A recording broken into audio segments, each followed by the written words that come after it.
The champagne glass hit the floor 3 seconds before she slapped me. I saw it coming. The hand rising, fingers spread wide, that perfectly manicured nail polish catching the chandelier light like a warning flare. Everyone saw it. The 100+ wedding guests, the photographer who froze mid-shot, the band that choked on the bridge of Can't Help Falling in Love. Even the waitstaff paused, trays hovering in midair like they were actors in some slow-motion disaster scene. My son stood 5 feet away in his rental tux, mouth open, doing absolutely nothing. Not even a flinch. The crack echoed through the reception hall like a gunshot, bouncing off the gold leaf trim and rented floral arches. The sting bloomed across my cheek, hot and bright, the kind of pain that feels personal, like skin remembering every time it's been taken for granted. "You selfish bastard," my daughter-in-law hissed. Jessica, 23 years old, 50,000 Instagram followers, and exactly zero respect for anything that didn't photograph well or fit into a 10-second story clip. "That apartment is ours now. Give me the keys." My cheek burned, but it wasn't the slap that did the real damage. It was the certainty in her voice, the entitlement, the assumption that I existed solely as a prop in the curated life she was building, something to use, not someone to respect.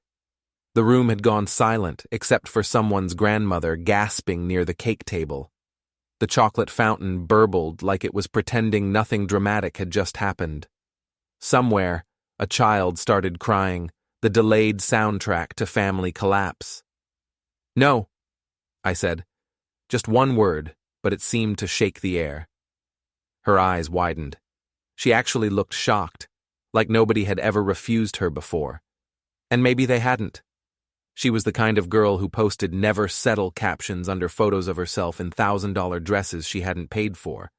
The kind of girl who believed hard work meant choosing the right filter. "Excuse me?" I said, "No, Jessica. It's my apartment. I paid for it. You're not getting the keys." She turned to my son like a director cueing her co-star. "David, are you going to let him talk to me like this?" David, my boy, the kid whose scraped knees I'd bandaged, whose little league games I never missed, whose first car I'd rebuilt from junkyard parts, looked at his shoes. 25 years old, and he couldn't meet my eyes. I saw the guilt in his shoulders, the way they folded inward. He knew this was wrong. But knowing and acting on it were two different things, and somewhere along the line he'd lost the ability to choose the harder right over the easier wrong. "Dad, come on," he mumbled. "Be reasonable. We need a place to live." "Then rent one," I said. "Like normal people." Jessica's face went red, an influencer's worst nightmare, real emotion that couldn't be edited out. "You know what? I don't need this. I don't need some washed-up mechanic ruining my wedding day." She raised her voice, projecting like she'd practiced the speech in front of a ring light. "Everyone can see what kind of man you are. Selfish, bitter. No wonder your family can't stand you." That one landed, a clean, cold punch right where it hurt. And maybe if it had just been her, I could have brushed it off. But that's when my wife stepped forward.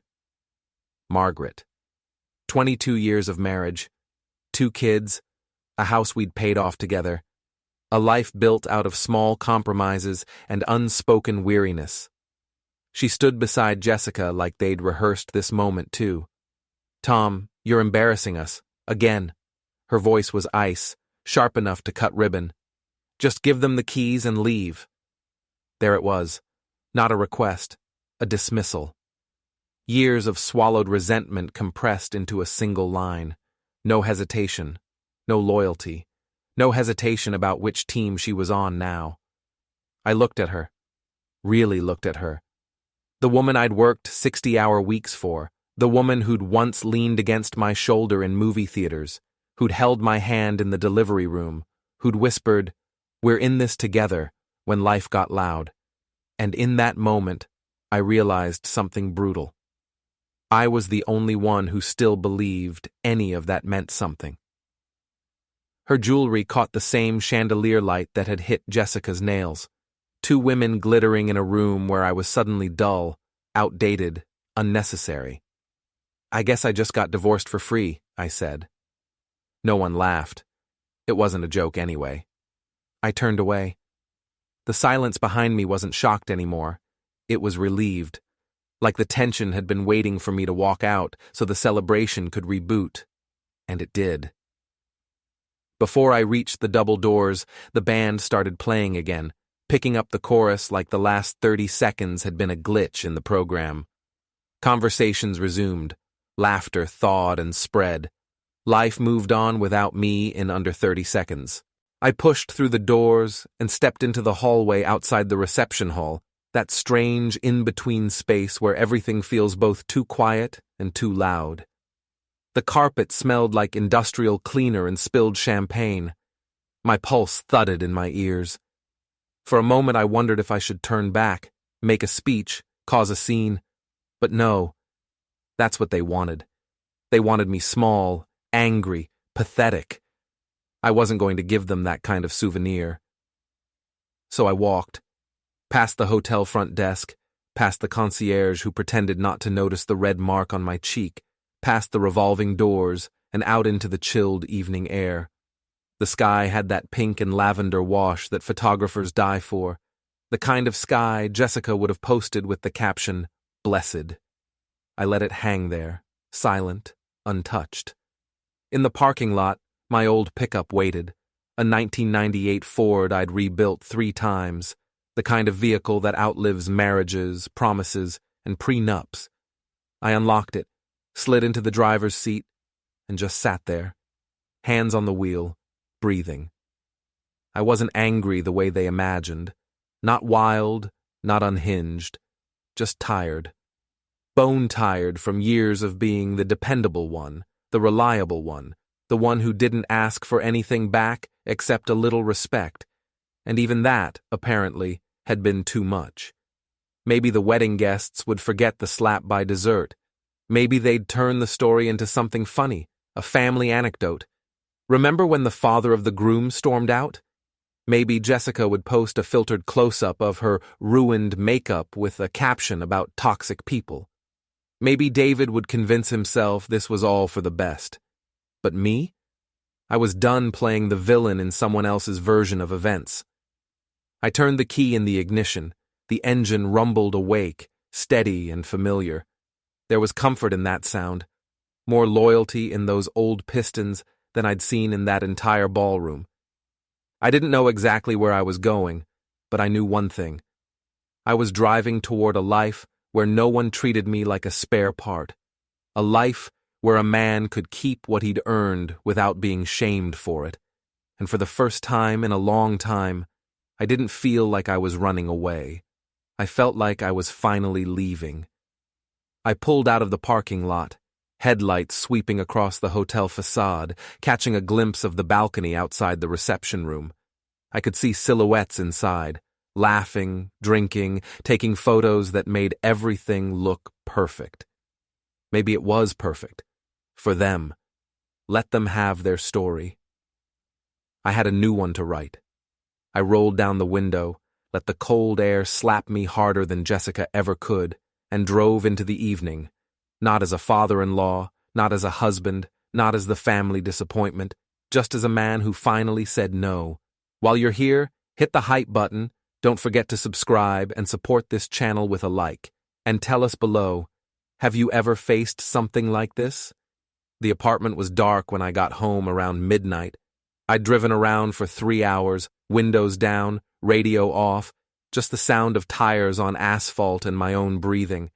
The kind of silence that isn't peaceful, but heavy, like the world is waiting for you to realize something you're not ready to face.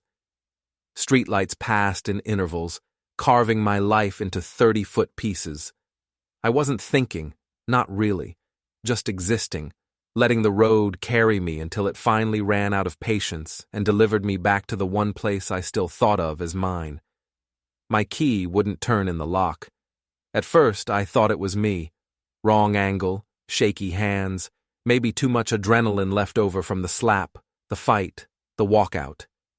I tried again, then again. The key slid in smooth, like always, but the resistance wasn't familiar. Something inside the mechanism had changed. Not jammed, replaced. They'd changed my locks. There was a note taped to the door, printed on what looked like Jessica's personalized stationery, the kind she uses for brand partnerships and carefully staged flat-lay photos. A tiny Instagram logo watermark in the corner. Of course. Tom, we need space to start our life together. Don't make this harder than it needs to be. David will contact you about picking up your things. M. Not Margaret. Not even a full name. Just an initial, like I was an unpaid bill she was forwarding to collections. I stood there in the hallway of the building I'd made down payments on for 15 years. The wallpaper was the same floral pattern I'd once promised to replace. The light above the door still flickered like it had since the Bush administration. I'd always meant to fix that, too. That was the thing about being the guy who holds everything together. When the world decides it doesn't need you anymore, the broken things just become reminders. The sound of shoes on stairs pulled me back. The super Carlos came up with his dog, a squat mutt with too much fur and not enough patience. Carlos stopped when he saw me. Mr. Davis, he started, then saw the note, saw my face. Oh, I'm sorry, man. Your wife, she came by this afternoon with a locksmith, said you two were separating. Her name's on the lease too, so legally, it's fine, Carlos. She paid through the end of the year. Your stuff? She said it's in storage unit 4B in the basement. I nodded. The dog sniffed my leg, decided I wasn't worth the effort, and wandered off to investigate a gum wrapper. You got somewhere to go? Carlos asked. Yeah, I lied. Yeah, I'm good. He didn't believe me, but he also knew better than to push. He gave me a nod, the kind men give when they recognize another man drowning in a pool he once built himself, and headed upstairs. Storage Unit 4B was in the back, near the boiler room. The padlock hung open, dangling like an afterthought. Inside were 3 cardboard boxes and my toolbox. 3 boxes. 22 years of marriage in 3 boxes. No furniture, no photos, no framed newspaper clipping from the day the shop opened, no wedding album, no anniversary cards, just 3 boxes and the tools I'd bought with my first real paycheck. I sat on the concrete floor, the cold seeping through my jeans, and opened my phone. David had posted a photo 2 hours ago.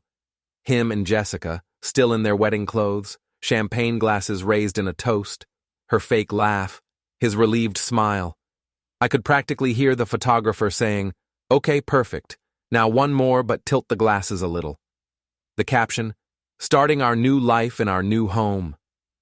Blessed, Capriccio family first." The location tag was my address. They were in my apartment right now. Feet on my coffee table. Opening the fridge I'd stocked.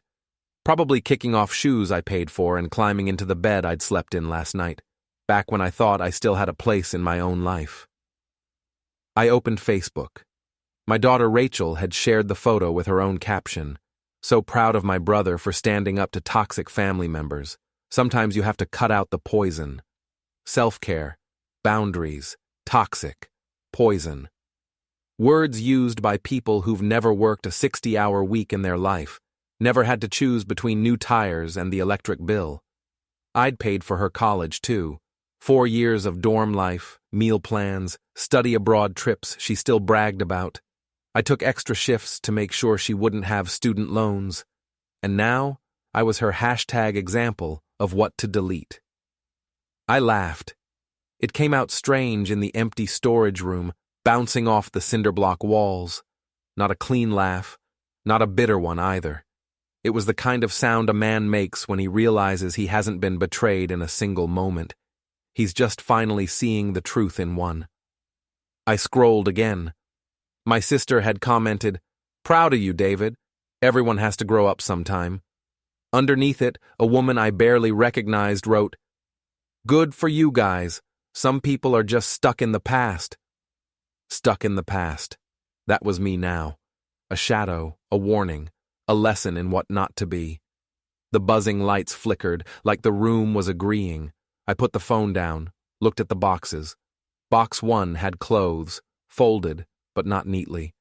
Box 2 had random kitchen stuff, a mug from Father's Day 2011, a set of plates that didn't match, the pepper grinder Margaret always said she hated. Box 3 held papers, old insurance statements, bank records, the deed to the apartment, my name bold and centered at the top like a punchline. My whole life, I'd believed that work and loyalty and sacrifice built something permanent. Turns out, it just builds something convenient for other people to take. I wasn't angry anymore. Anger implied I still expected fairness. What I felt was quieter, heavier. A final closing of a door that had actually been shutting for years. I took the toolbox out of the unit, set it beside me. I didn't know where I was going next, not exactly. A motel maybe, the shop office, the back seat of the truck. Didn't matter. What mattered was this. Tomorrow I'd go to the bank. I'd freeze the accounts. I'd call a lawyer. I'd find out what legally really meant when the person who built everything stopped letting people take it. I wasn't the villain. I wasn't the victim. I was the man they thought would never fight back. They were about to find out how wrong they were. Frank Delgado's garage smelled like motor oil and old coffee. He'd been my first boss 28 years ago, taught me everything about engines. Now he was 72 and only took on jobs when he felt like it. "You look like hell," he said when I showed up at 7 a.m. "I need work and a place to crash for a few days." He studied me over his coffee mug, eyes sharp despite his age. "Heard about the wedding. My niece works at that hall. Said it got ugly." "Yeah. You punch anybody?" "No." "That's your first mistake." He set down the mug. "There's a cot in the back office. Bathroom's got a shower if you don't mind rust stains. You can work the day shifts, I'll pay you cash. But Tom?" "Yeah?" "Don't do anything stupid. Whatever you're thinking about doing, don't." "I'm not thinking anything." "That's a lie, but okay." He tossed me a set of keys. "Brake job on the Civic out front. Customer wants it by noon." I worked. Brake pads, rotors, the methodical rhythm of tools and metal. My hands knew what to do even when my brain was static. Around 10, Frank came out with sandwiches. "Your wife called my house last night," he said. "Wanted to know if you'd come by, told her I hadn't seen you." "Thanks." "She said you're unstable. Said you've been drinking too much, getting angry over nothing. Said she's worried you might do something rash." I tightened a bolt. "I haven't had a drink in 3 years. She knows that." "I know that. But she's building a narrative, Tom. Getting ahead of the story. By the time you try to tell your side, everybody's already made up their minds." He was right. I could feel it happening, the story forming without me. Tom Davis, the bitter ex-husband who couldn't let go. Tom Davis, the angry old man who ruined his son's wedding. Tom Davis, the problem that finally got solved. "You still got that lawyer friend?" I asked. Frank raised an eyebrow. "Bill? Yeah, why?" "I need to understand my options." "Your options are get screwed or get screwed worse. That's divorce." "Just give me his number." That night, sleeping on Frank's cot with traffic sounds filtering through the broken window, I dreamed about the slap. But in the dream, I caught her wrist. In the dream, I said something perfect and devastating, something that made everyone see the truth. In the dream, I won. I woke up at 3 a.m. and knew that dreams were useless. He knocked on the garage bay door at 8 p.m. 3 weeks later. I was underneath a Dodge Ram, replacing a fuel pump, radio playing something old and scratchy. "Tom Davis?" I rolled out on the creeper. He was maybe 60, thin, wearing an expensive coat that didn't belong in this neighborhood. Clean-shaven, calm eyes, the kind of face that had seen things and learned to stop reacting. "Yeah?" "My name is Bill Hendricks. Frank said you might want to talk." Frank's lawyer friend. I stood up, wiping my hands on a rag. "Appreciate you coming by." Frank's a good man. He was worried about you. Hendricks looked around the garage. This where you're living? Temporarily. Right. He pulled out a card, set it on the workbench. I handled my own divorce 4 years ago. Messy. My wife cleaned me out, turned my kids against me, told everyone I was abusive. By the time the dust settled, I'd lost my house, my practice, and my reputation. I'm sorry. Don't be. I'm telling you because I know what you're feeling right now. That anger, that sense of injustice. You want to fight back, prove them wrong, make them see the truth. He paused. But the truth doesn't matter in family court. What matters is who tells the better story. I tossed the rag aside. So what do I do? Legally? Not much. Your wife's name was on the apartment lease. She had every right to change the locks. You'll get some of your stuff back, maybe some shared assets split 50-50, if you're lucky. And illegally? He smiled. It wasn't a nice smile. That's not why I'm here. I'm here to tell you that revenge isn't about getting even. It's about revelation, making people see what they really are. How? You don't burn their house down. You let them burn it themselves. You just provide the matches.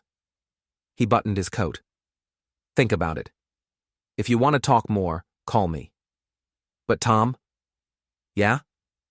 Be very sure you want to go down this road, because once you start, you can't pretend to be the good guy anymore. He left. I stood in the garage bay, listening to his car drive away, the card still sitting on my workbench. The next morning, I found out David and Jessica had used my name as a reference to rent a vacation house upstate. The landlord called Frank's garage looking for me, said they'd thrown a massive party, caused thousands in damages, then skipped on the security deposit. Is this your son David? The landlord asked. Used to be, I said. I hung up and looked at Hendricks's card. Then I called him. I want to talk about those matches, I said. Hendricks met me at a diner off Route 9 2 days later. 3 a.m., nowhere crowd, bottomless coffee and pie that tasted like cardboard. He brought a leather folder. First rule, he said, sliding into the booth. Everything you do has to be legal, or at least untraceable. I'm not looking to go to jail. Good. Second rule, you don't touch them. No violence, no threats, nothing that leaves a mark. What you're doing is exposing the cracks that are already there, understand? Yeah. He opened the folder. Inside were printed Facebook posts, Instagram screenshots, public records. My life, cataloged and analyzed. Your wife transferred the apartment title to your son 3 days after the wedding. She forged your signature on the quitclaim deed. I checked the notary stamp. It's a forgery, too. My hand tightened around the coffee mug. That's illegal. Yes, but proving it means lawyers, court dates, money you don't have. She's betting you won't fight it. He slid another page across. Your daughter-in-law's influencer career is built on lies. Fake engagement numbers, purchased followers, sponsorship deals with companies that don't exist. She's one expose away from collapse. How do you know all this? I used to be a prosecutor. I know how to find things. He tapped another page. Your daughter Rachel hasn't filed taxes in 3 years. Your wife Margaret is having an affair with your former business partner, the one you bought out 5 years ago. They've been seen together at hotels in 2 different states. I stared at the papers, my family dissected, strangers with familiar faces. How much of this can I prove? I asked. Most of it. Some would take work. But Tom, here's the thing. You don't need proof. You just need doubt. You plant the seeds, let people's imaginations do the rest. Over the next 2 months, I learned.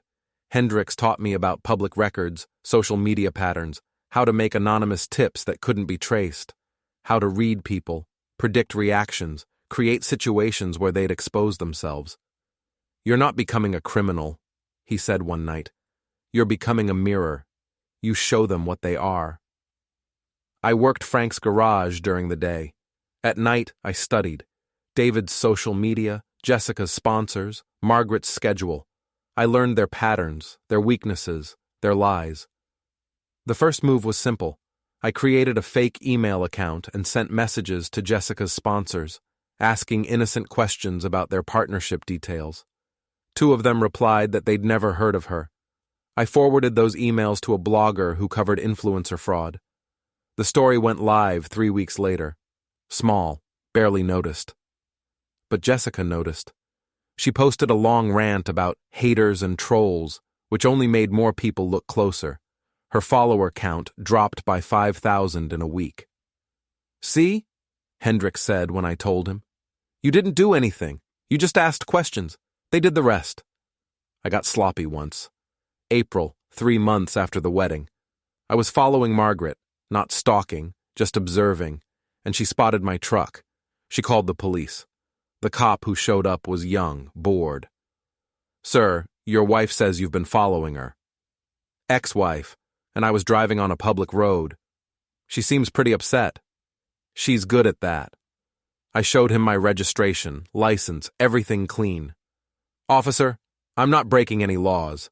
Check if you want." He did. Came back looking disappointed that he couldn't arrest me. "Sir, I'd recommend you keep your distance, for your own good."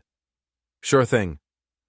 Margaret stood by her car, arms crossed, phone up, recording me, building her narrative. See how unstable he is? See how he follows me? But I smiled at the camera. Calm, rational, not the angry man she was trying to create. The cop left. Margaret got in her car and drove away. I sat in my truck and realized something important. She was scared. Actually scared. Because if I wasn't playing the role she'd written for me, her whole story fell apart. I called David that night from a burner phone. "Dad?" He sounded surprised. "The vacation house upstate, the one you rented using my name, the landlord is suing for damages." Silence. Then, "How do you—" "I'm listed as a reference, David." He called me. $3,000 in damages, plus the security deposit. "You want to explain that?" "It wasn't— Look, that was Jessica's friends. They got out of hand. You committed fraud using my name. That's a crime." "Are you threatening me?" "I'm informing you. The landlord wants his money. If I were you, I'd pay it before he files a police report." I hung up. He paid it. I know because the landlord called Frank's garage a week later to thank me for the recommendation to pursue it. Small victories. Tiny cracks. In May, I attended David's company event. Just walked in, wearing my good shirt, acting like I belonged. His boss was there, this smooth corporate type with perfect hair. "You must be David's father," he said, shaking my hand. "He's mentioned you." "Has he? That's nice. I haven't seen him much since the wedding. You know how it is with newlyweds." Of course. Though I have to say I was surprised to see they'd rented such an expensive apartment. On David's salary, that must be tight. I looked confused. Apartment? I thought they were living in the house David inherited from his grandfather. Really? David told me he was renting downtown for $3,000 a month. Huh. Maybe I'm misremembering. Gets confusing at my age. I smiled. Nice talking to you. I left. Behind me, I could feel the doubt spreading. Why would David lie about where he lived? What else was he lying about? 2 weeks later, David got called into HR for an expense report audit. Found out he'd been billing personal meals as business expenses for 6 months. Not fired, just reprimanded. But his boss stopped trusting him. Another crack. Jessica's downfall was almost too easy. She'd built her whole brand on being authentic, genuine, relatable. But everything was fake. The engagement, the sponsors, the lifestyle. All she needed was one person looking close enough. I gave an anonymous tip to a reporter who specialized in influencer fraud, included screenshots, dates, evidence. Let them do their job. The article went viral in June. Instagram influencer built career on lies. They didn't name Jessica specifically, but everyone knew. Comments piled up. Other influencers distanced themselves. Sponsors pulled out. She tried to fight back with a tearful video apology. I made mistakes, but I'm learning and growing. It made things worse. Someone found old posts where she'd mocked people for the same things she was now apologizing for. Her account got suspended for purchased followers. When it came back, she'd lost 40,000 followers. David defended her online. Big mistake. People started looking at him too. Found the vacation house incident, the company reprimand, gaps in his employment history. They started questioning everything about them. Margaret tried to help. Posted something about supporting her son through difficult times, about family sticking together. Someone asked, "Where's your husband in all this?" She deleted the post. I watched it all from Frank's garage, checking my phone between oil changes. Hendricks called once a week with updates. "You're doing good work," he said. "They're turning on each other." "Are they?" Jessica blamed David for the vacation house thing. David told his mother it was Jessica's idea to take your apartment. Margaret is angry they're drawing attention. There are cracks forming. Good. Tom, I have to ask, how far are you planning to take this? As far as it goes. That's not an answer. It's the only one I have. In July, Margaret filed for divorce from me officially. I'd been expecting it. What I hadn't expected was her asking for spousal support. "She wants money?" I asked Frank. "Apparently she's not working. Says she sacrificed her career for the marriage." "She never had a career. She worked retail part-time before we had kids, then stopped. Doesn't matter. 22 years of marriage, she's entitled to something." I signed the papers. Gave her nothing to fight about. In the margins, my lawyer added one clause about the apartment title transfer being potentially fraudulent. Not a direct accusation, just a note, a seed. Margaret's lawyer called it harassment, demanded the clause be removed. I refused. She got her divorce in August, got half of nothing, which was exactly what she deserved. But that clause stayed in the record. Public record. Anyone could look it up and see that there were questions about that apartment transfer. 9 September. Frank told me to take the night off. I drove instead, nowhere in particular, windows down, thinking about nothing and everything. I ended up at the same reception hall where the wedding happened. They were hosting some kind of corporate event. I parked across the street, engine off, watching the lights and people. David came out the side entrance around 9, talking on his phone. I recognized the aggressive gestures, the pacing. He was arguing with someone. I got out of my truck. "David." He spun around. Took him a moment to recognize me. I'd lost weight, grown a beard, looked like what I was, a man living in a garage. "Dad? What the hell? I was driving by. Saw you. You're following me?" "No. I was just here." I stepped closer. "How's married life?" Don't do this." He backed up. "I know what you've been doing. The tips to reporters, the questions to my boss. I know it's you." "I haven't done anything illegal." "You've been ruining our lives." "Your lives?" I laughed. It felt good. "You took my apartment, David. You and your wife humiliated me in public. Your mother forged my signature on legal documents. And I've been ruining your lives?" "That apartment was family property. That I paid for. Every single month for 15 years. You never paid a dime of rent in your life. We needed a place to live. Then you should have asked. Like an adult. Not demanded. Not slapped me in front of 100 people." I was close now. Close enough to see he was scared. "But you know what the worst part was? You stood there and let it happen. Your wife hit your father, and you did nothing. She was upset. I don't care. You chose her over me. You chose everyone over me. So yeah, David, I've been asking questions.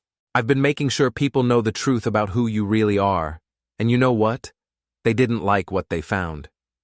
He swung at me. I saw it coming, blocked it. Years of working with tools makes your hands fast. His fist glanced off my forearm, and he stumbled. "Go ahead," I said. "Hit me. Give me a reason." "You're insane." Mom was right about you. Your mom is sleeping with Jack Ramsey. You remember him? My old business partner? She's been sleeping with him for 2 years. Check the hotel records if you don't believe me." His face went white. "You're lying. Ask her, or don't, but stop pretending you're the victim here." I turned to walk away. "I'm calling the police," he said. "Go ahead. Tell them your father was walking down a public street and you attacked him. See how that works out." I got in my truck and drove away, hands shaking on the wheel, heart pounding. That wasn't smart. That was anger, pure and simple. Hendricks called me an hour later. "What did you do?" "What?" "Your son just called me, screaming about restraining orders and harassment charges. I ran into him at the reception hall. He threw a punch. I blocked it. That's all." "Tom, you need to be more careful." "I know." "No, I don't think you do. You're getting reckless. This isn't about justice anymore. It's becoming personal." "It was always personal." He sighed. "Look, I've been where you are, and I'm telling you, there's a point where you need to step back, declare victory, and walk away." "Did you?" Long silence. "No, I didn't. And I lost 3 more years of my life to bitterness and anger. Don't be me. Then what should I be? Someone who finds a way to be okay. That's the real revenge. Being okay while they fall apart." I hung up. Sat in Frank's garage, staring at the wall, knowing Hendricks was right and not caring at all. October. The weather turned cold. I'd been living in Frank's garage for 8 months, saving every penny, working overtime. I had a plan now. A final move. The apartment building where David and Jessica lived, my old apartment, was being sold. The owner wanted to cash out. I found out through Carlos, the super. "Building's going to new management," he said.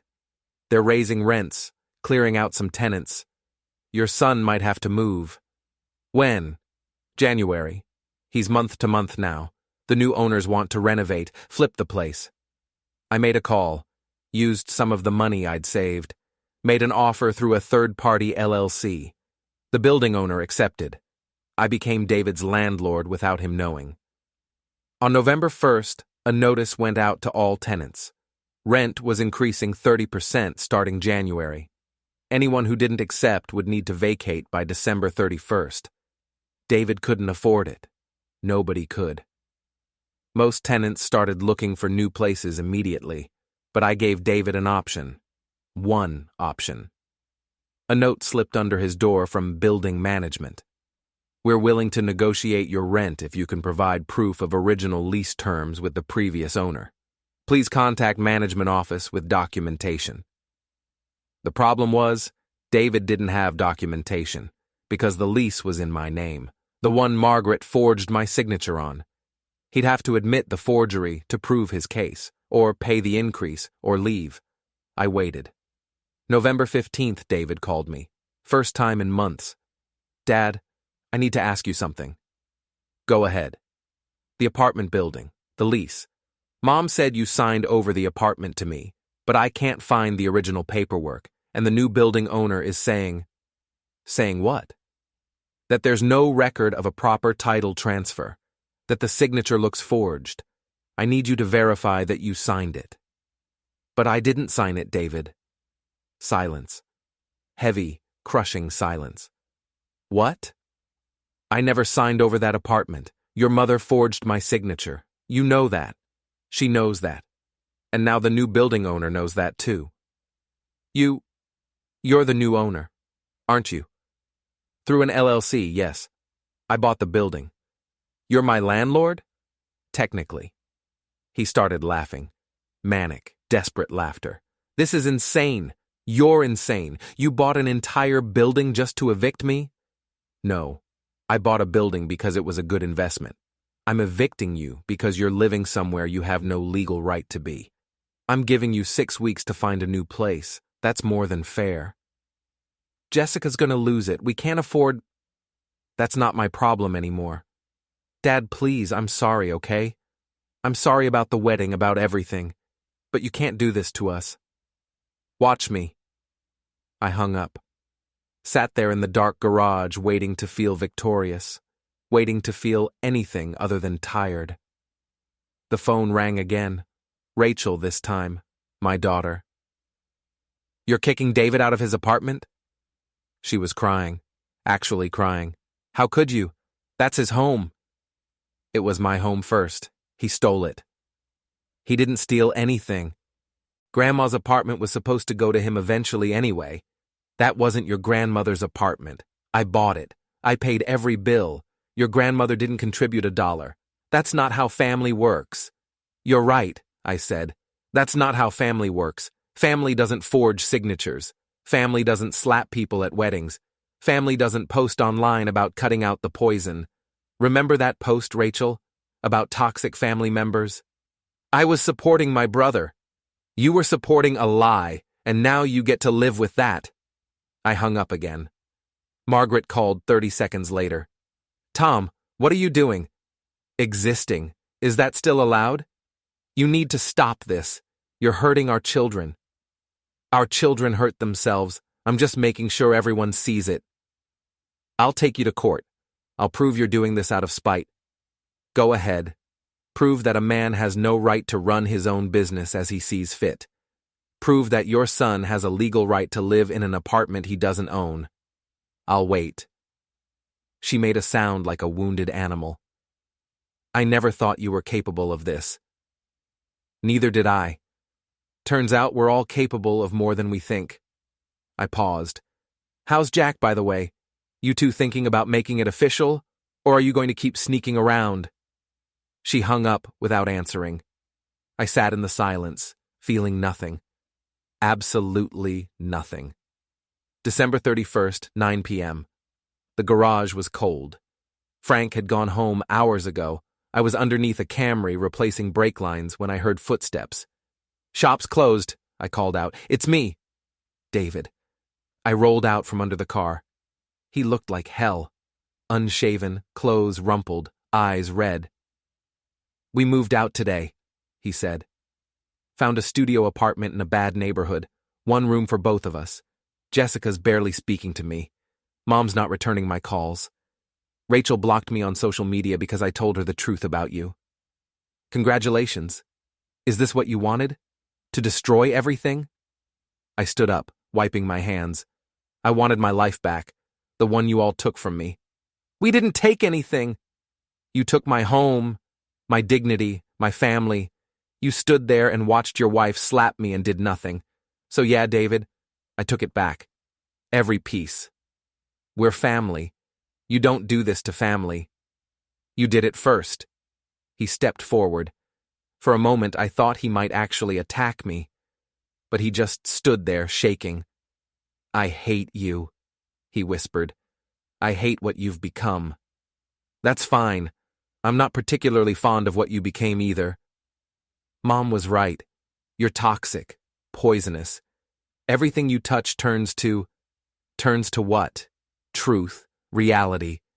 You want to talk about poison, talk about the lies you built your life on, the forged signatures, the fraud, the fake Instagram life. I didn't do that. You did. So what now? You win? Is that it? There's no winning here, David. I just wanted you to understand what it feels like to lose everything for no reason. He turned to leave, stopped. Jessica's pregnant. That hit me harder than I expected. A grandchild, my first grandchild. Congratulations, I managed. You'll never meet it, never be in its life. I'll make sure of that. Probably for the best. He left. I heard his car door slam, engine start, tires on pavement fading into the distance. I stood in the empty garage, surrounded by tools and oil stains and the smell of metal. One. That's what people called it when you destroyed your family and felt nothing afterward. I picked up my phone. Thought about calling Hendricks, telling him it was over. Thought about calling Frank, asking if that cot was still available. Thought about calling Margaret, Rachel, trying to explain. Instead, I deleted Hendricks' number. Deleted everything. They always said I couldn't fix a family. Turns out I could, by taking it apart. I walked out of the garage into the cold December night. Stars overhead, breath fogging the air. Somewhere in this city, David and Jessica were unpacking boxes in a studio apartment. Margaret was probably with Jack, starting her new life. Rachel was posting something about boundaries and self-care. And me? I was standing in a parking lot with grease under my fingernails and nothing left to lose or gain. I could go back to that garage, sleep on that cot, wake up tomorrow and fix someone else's broken car. Keep doing it until the anger faded or I died, whichever came first.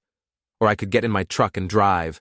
Just drive until I found somewhere nobody knew my name or my story. I chose the truck.